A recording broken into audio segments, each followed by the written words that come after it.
मैं हूं आपके साथ सुमित गुप्ता। हम अगले 20 मिनट में आपको देश दुनिया की 20 ऐसी खबरें बताने वाले हैं जो इस वक्त न केवल सुर्खियों में हैं बल्कि दिलचस्प और अहम भी है। तो चलिए शुरू करते हैं 20 मिनट में 20 खबरों का सिलसिला। सबसे पहले देखते हैं राजस्थान की कौन सी खबर इस वक्त अहम है। मारपीट के सीसीटीवी को गौर से देखिए। ये भविष्य के डॉक्टर हैं जो सोसाइटी में सरेआम भौकाल मचा रहे हैं। उदयपुर के लोगों के लिए सिर दर्द साबित हो रहे हैं। शराब के सुरूर में आपस में सड़क पर संग्राम मचाते रहते हैं। सीसीटीवी में कैद ये तस्वीरें उदयपुर में आरएसजी कॉम्प्लेक्स की हैं। देखिए यहाँ रहने वाले ये मेडिकल स्टूडेंट्स कैसे हंगामा कर रहे हैं। किसी बात को लेकर पहले आपस में कहासुनी हुई और फिर विवाद बढ़ा तो जमकर हाथापाई हुई। जैसे ही ये सफेद गाड़ी आकर रुकती है, यहाँ पहले से खड़े ये स्टूडेंट्स गाड़ी से बाहर निकले छात्रों को घेर लेते हैं और फिर देखते ही देखते दे दनादन शुरू हो जाती है। हंगामा जारी रहता है। कुछ ही देर में दूसरी गाड़ी भी मौके पर पहुँचती है और स्टूडेंट्स का संग्राम और ज्यादा बढ़ जाता है। लेकिन मेडिकल स्टूडेंट्स की ये पूरी करतूत यहाँ लगे सीसीटीवी में कैद हो गई। इससे पहले भी आधी रात को कुछ छात्रों का आपस में जमकर झगड़ा हुआ था, जिसका वीडियो सोसाइटी के लोगों ने वायरल कर दिया। लेकिन बार बार मेडिकल स्टूडेंट्स की ऐसी शर्मनाक हरकत वायरल होने के बाद भी कोई सख्त कार्रवाई नहीं होती है।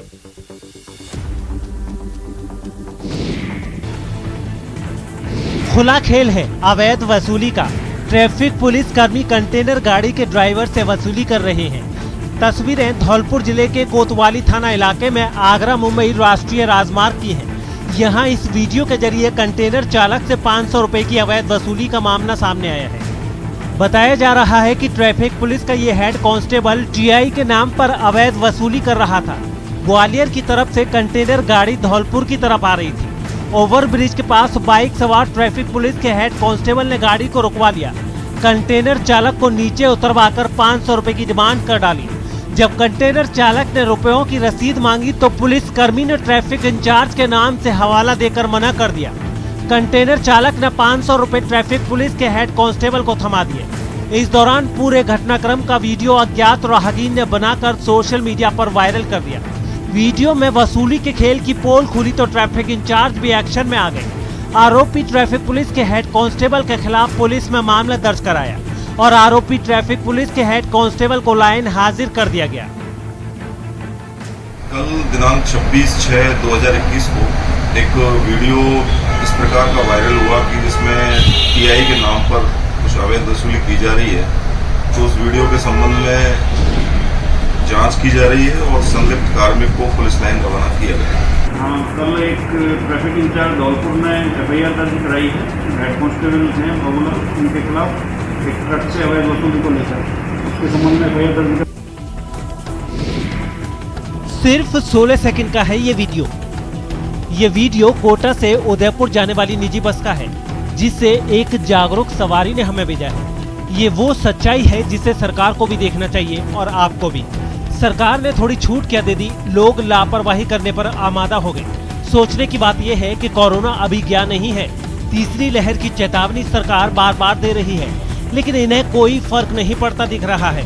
सवाल ये, क्या किसी ने दूसरी लहर की तबाही से कोई सबक नहीं लिया? अगर आप भूल गए हैं तो याद दिला दें कि इस दौरान न जाने कितने ही लोगों ने इस महामारी में अपनों को खो दिया है। कितने ही बच्चे अनाथ हो गए हैं, रोजी रोटी के लाले पड़ गए। न जाने कितनों को फाके करने की नौबत आ गई, लेकिन हमने कुछ नहीं सीखा। ये एक निजी बस है जिसमें ये तमाम यात्री किसी सामान की तरह ठूस ठूस कर भरे हैं। इनके बीच कितनी सोशल डिस्टेंसिंग है, कितने लोगों के चेहरे पर मास्क लगा हुआ है, आप खुद देख लीजिए। इनकी लापरवाही की तो हद हो गई और इसके लिए दोनों ही कसूरवार हैं। पहले ये कि लापरवाही निजी बस वाले की तो है ही, इस पर कड़ी कार्रवाई करने की भी जरूरत है ताकि दूसरों को भी इससे सबक मिले। लेकिन उससे भी बड़ी लापरवाही इसमें बैठे सभी मुसाफिरों की है, जिन्हें ना तो अपनी जान की परवाह है और ना ही अपने परिवार के लोगों की। क्योंकि कोरोना आपके घर में नहीं है, फिर क्यों आप बाहर से कोरोना की बीमारी लेकर अपने घर जाना चाहते हैं? इस पर जरा सोचिएगा जरूर। सिर्फ 40 सेकंड का है ये वीडियो, इसे जरा गौर से देखिए। वीडियो की शुरुआत में रोड पर गाड़ियां सामान्य रूप से चल रही हैं। देखिए, एक टैंकर बड़े ही आराम से जाता हुआ नजर आ रहा है। उसके बाद कार और ट्रक भी सामान्य तौर पर जाते हुए नजर आ रहे हैं, लेकिन चंद सेकंड बाद ही तस्वीर बिल्कुल अलग नजर आती है। जी हाँ, तस्वीरों में दिख रहा ये टैंकर पलट गया है। सड़क पर इस टैंकर से केमिकल बहने लगा और फिर राफ्ता राफ्ता चारों तरफ केमिकल फैल गया। देखिए, केमिकल टैंकर से निकलकर सड़क से लगे खेतों में दूर तक बह रहा है। घटना शहर के आर.के. पुरम में हैंगिंग ब्रिज टोल नाके की है, जहां ये टैंकर अनियंत्रित होकर पलट गया। चश्मदीदों के मुताबिक हादसा इतना भयंकर था कि इसका अंदाजा आप इस बात से लगा सकते हैं कि टैंकर और कंटेनर दोनों अलग हो गए।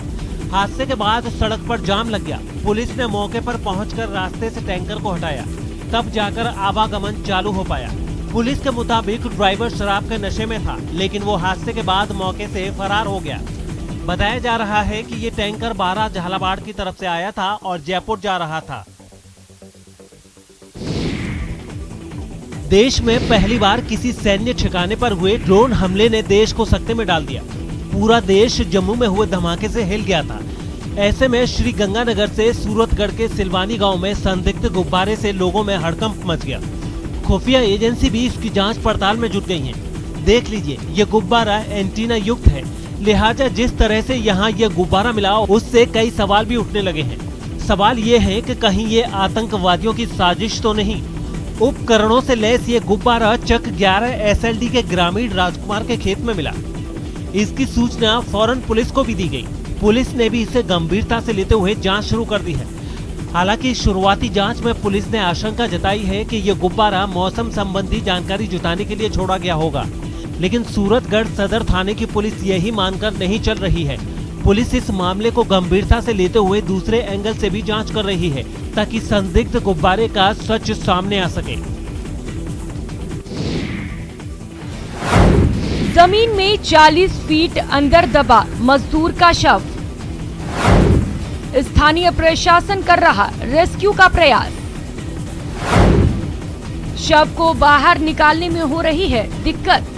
सीकर जिले के कोलिडा गांव में कुएं खोदते वक्त मिट्टी ढहने से दबे मजदूर मनरूप के मामले को आज 6वां दिन है और अभी तक 6 दिन में उसका जो शव है उसको अभी तक बाहर निकालने में सफलता नहीं मिली है।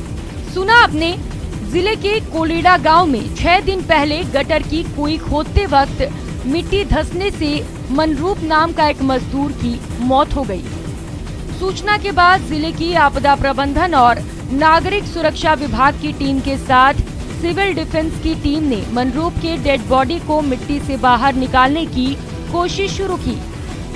पोकलेन और जेसीबी मशीनों के साथ खुदाई शुरू हुई, लेकिन बार बार मिट्टी धंसने की वजह से अभी तक सफलता नहीं मिल सकी है।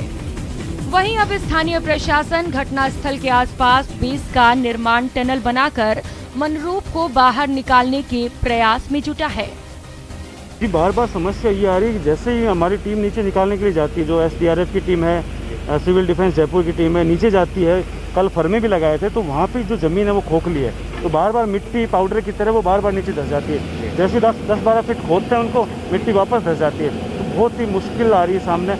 अभी जैसे दोनों पोकलैंड लगी हुई हैं, ये पूरा बेस बनाएंगी, बेस बना के ये 45 फीट तक नीचे जाके और एक टनल बनाई जाके उसके माध्यम से ऑपरेशन करने का अभी आइडिया है। फिलहाल मजदूर मनरूप की डेड बॉडी को रेस्क्यू करने के लिए जेसीबी और पोकलेन मशीनें लगातार घटनास्थल पर खुदाई में जुटी हुई हैं और स्थानीय लोगों को उम्मीद है कि 4 बच्चों के पिता मनरूप की बॉडी बहुत जल्द बरामद कर ली जाएगी।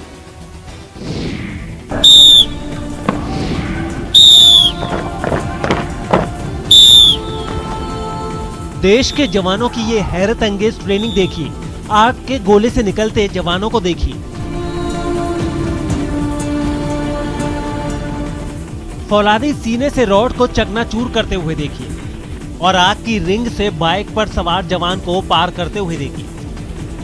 ये देश के जवानों का दम है। इन्हें देखकर देश के दुश्मनों को समझ जाना चाहिए कि अब उनके दिन नजदीक हैं। ये जवान आगाह कर रहे हैं कि या तो सुधर जाएं या फिर जहन्नुम में जाने को तैयार रहें। तस्वीर श्री गंगानगर के सूरतगढ़ में टिब्बा कॉलोनी के पास CRPF कैंपस की है, जो रिक्रूट ट्रेनिंग सेंटर है। 2 साल के बाद यहाँ ट्रेनिंग दी जा रही है। इस कैंपस में 1100 जवान करीब 1 साल तक ट्रेनिंग लेंगे। इस दौरान उन्हें फिजिकली लॉ एंड ऑर्डर, आतंकवादियों से लड़ना और आधुनिक हथियारों को चलाने की ट्रेनिंग भी दी जाएगी। खास बात यह है कि ये कैंपस 175 एकड़ में फैला है, जो सभी सुविधाओं से लैस है। ट्रेनिंग सेंटर में 1 कमांडेंट, 2 डिप्टी कमांडेंट और 6 असिस्टेंट कमांडेंट के पद पर हैं।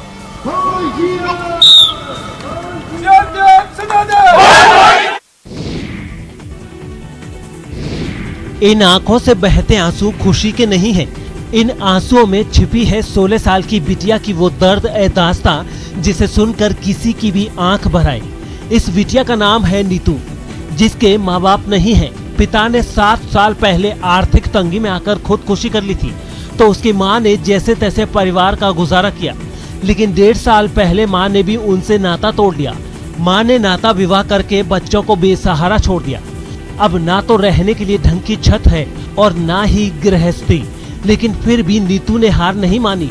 छोटी उम्र में ही जिम्मेदारियों का बोझ आ जाने के चलते नीतू ने पढ़ाई नहीं की, लेकिन उसके जैसे हालात छोटे भाई बहनों के ना हो, इसलिए वो उन्हें पढ़ा रही है। इसके लिए उसने अपने भाई बहनों का स्कूल में एडमिशन भी करवाया है।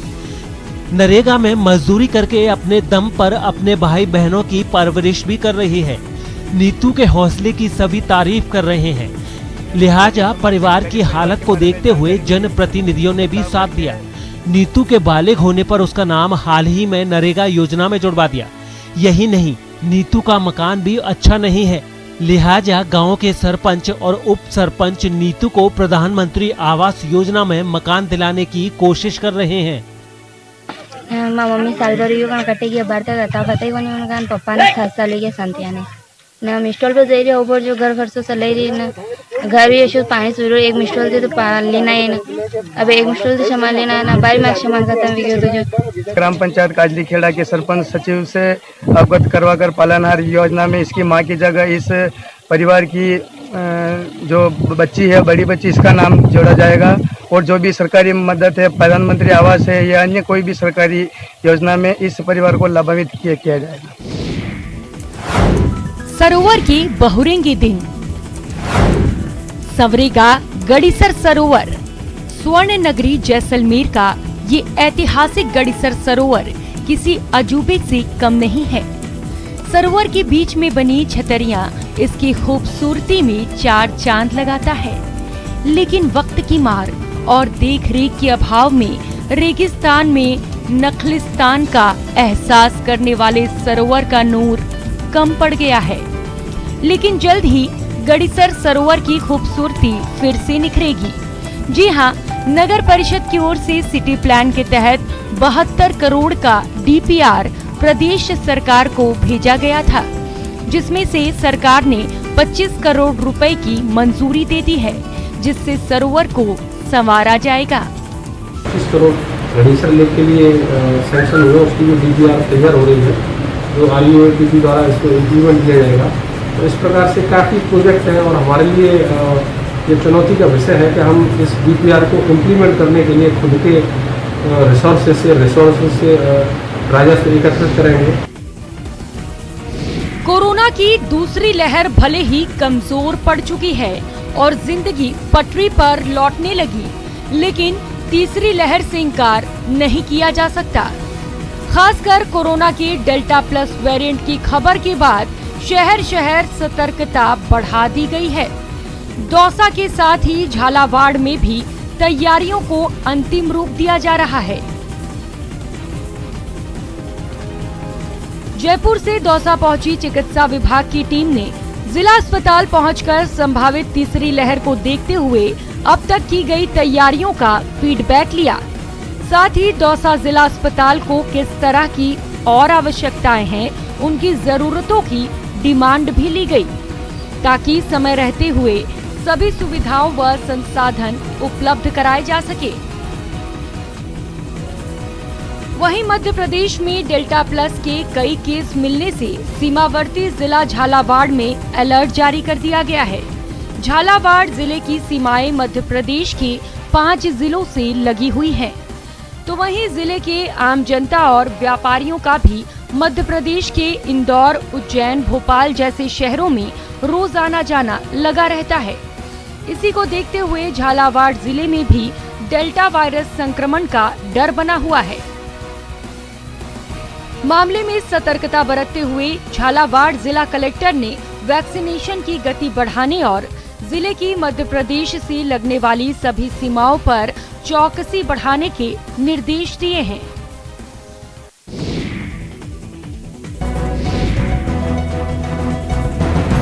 हिस्ट्री में रुचि रखने वाले अक्सर म्यूजियम या फिर ऐसी जगह जाते हैं जहां से वो इतिहास से रूबरू और उसकी खुशबू को महसूस कर सकें। लेकिन आज आपको ऐसे शख्स से मिलवाने जा रहे हैं जो इतिहास को ही अपने घर ले आए हैं। इनसे मिलिए। ये है बीकानेर के भारत भूषण गुप्ता। बैंक से रिटायर्ड हैं, लेकिन इन्हें शौक है पुरानी और अनोखी चीजों को संजोकर रखने का। भारत भूषण के पास प्राचीन और दुर्लभ सिक्कों का कलेक्शन है, जिनमें मुगल काल से लेकर वर्तमान तक के नोट, सिक्के और डाक टिकट शामिल हैं। इनके पास देश की 8 बार बदली गई मुद्रा भी मौजूद है। वहीं गांधी जी से जुड़े नोटों का यूनिक कलेक्शन भी है। इसके साथ ही 1745 में राजा महाराजाओं के समय के स्टैम्प्स भी हैं।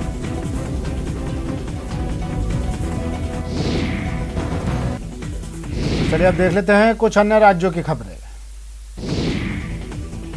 देख लीजिए इन नोटों की गड्डियों को और गिन लीजिए, लेकिन ठहरिए, ये हजारों और लाखों में नहीं करोड़ों में है। आप गिनते रह जाएंगे, लेकिन ये सभी नोट नकली हैं। हालांकि नोट को देखकर फर्क करना मुश्किल हो जाएगा कि ये असली है या नकली, लेकिन मध्य प्रदेश की बालाघाट पुलिस ने इस रैकेट को बेनकाब कर दिया। 8 आरोपियों को पुलिस ने सलाखों के पीछे भेज दिया है।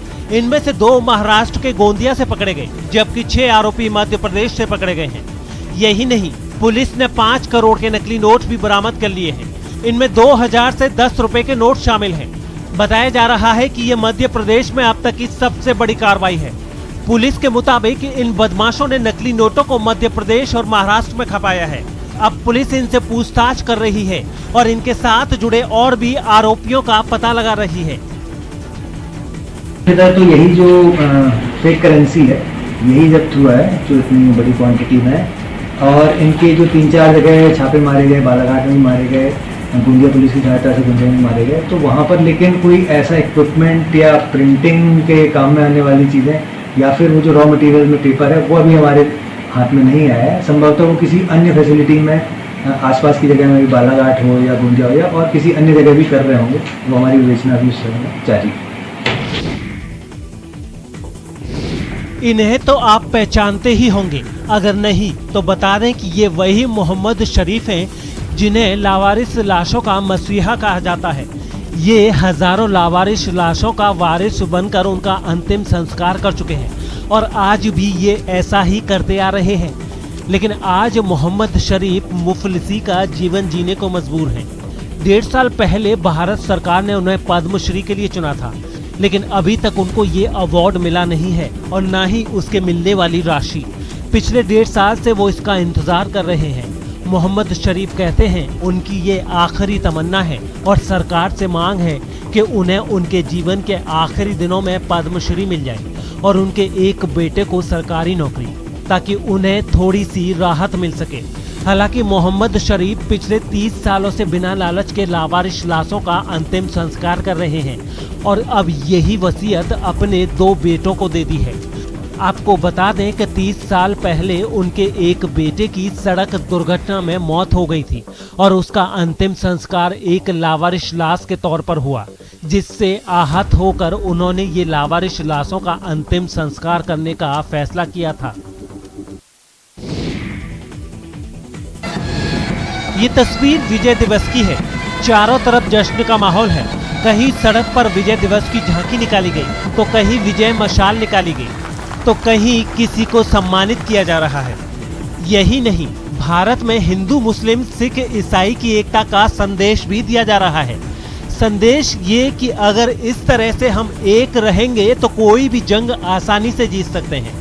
लिहाजा हर तरफ लोगों में एक अलग सा उत्साह और अलग सा जज्बा देखने को मिल रहा है।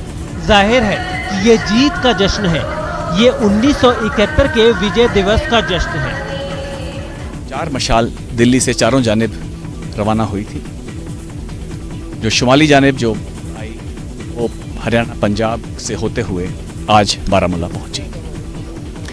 बारामूला में आवाम ने जिस खुशी और जोश के साथ उस मशाल को रिसीव किया और इस फंक्शन में शरीक हुए, उससे जाहिर होता है कि यहाँ का आवाम भी अपनी फ़ौज की एकम्प्लिशमेंट्स से, अचीवमेंट्स में वही फ़ख्र महसूस करता है जैसा कि बाकी भारत के लोग। होते हुए भी हमारे यहाँ पे काम कर रही हैं, कोविड डील कर रही हैं, ओपीडी का सारा सिस्टम चल रहा है और इनको देख के हमें बाकी डॉक्टर्स को भी मोटिवेशन मिलती है। गले में आला पहने ये हैं डॉक्टर शिवानी शर्मा, जो जम्मू कश्मीर के कठुआ में अस्पताल में ड्यूटी कर रही हैं। डॉक्टर शिवानी 8 महीने की गर्भवती हैं, लेकिन फिर भी अपना फर्ज निभाने से पीछे नहीं हटी। कोरोना की महामारी अभी खत्म नहीं हुई है, हालात भले ही थोड़ा सुधरे हों, लेकिन खतरा अभी भी बरकरार है।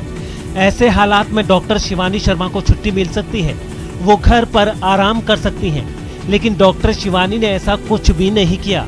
इस अस्पताल में मरीजों की संख्या ज्यादा रहती है, लिहाजा वो मरीजों की परेशानी को समझती हैं। इस महामारी में भी डेली अस्पताल आती हैं, हालांकि उन्हें खुद भी ट्रीटमेंट की जरूरत होती है, लेकिन वो इसमें से टाइम निकालकर डॉक्टर को दिखाने जाती हैं और फिर वापस आकर अपनी ड्यूटी पर लग जाती हैं। अस्पताल में हर कोई इनका कायल है। वाकई डॉक्टर हो तो डॉक्टर शिवानी जैसा, जिनसे हर किसी को प्रेरणा मिलती है। डॉक्टर शिवानी ने यह मार्च में ही अस्पताल को ज्वाइन किया और आज अपने काम को लेकर हर किसी के दिल में बस गई हैं। मेरी प्रेगनेंसी कहीं इंटरफेयर नहीं कर रही मेरी ड्यूटीज़ के साथ। इस टाइम समाज को हमारी ज़रूरत है और लोग काफ़ी सफ़र कर रहे हैं। इस चीज़ को देख के मुझे काफ़ी हर्ट होती हूँ कि लोग बहुत सफ़र कर रहे हैं कोरोना वायरस से। तो इसके लिए ट्रीटमेंट हॉस्पिटल्स में प्रोवाइड किया जा रहा है।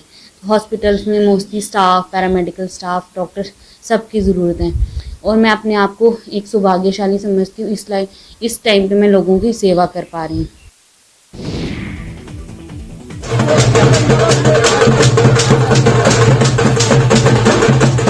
किसी भी बेटी की शादी में माँ बाप का होना एक बड़ा आशीर्वाद है, लेकिन अगर एक बेटी के माँ बाप की न हो तो उसका क्या होगा?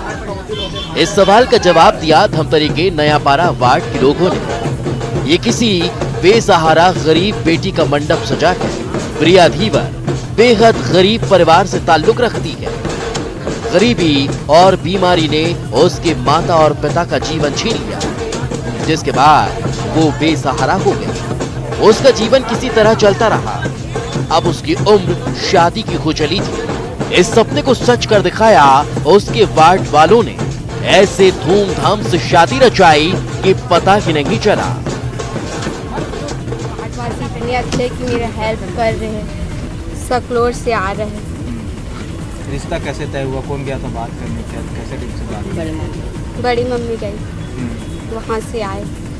जो रिश्ता चुना आपको भी पसंद है? हाँ।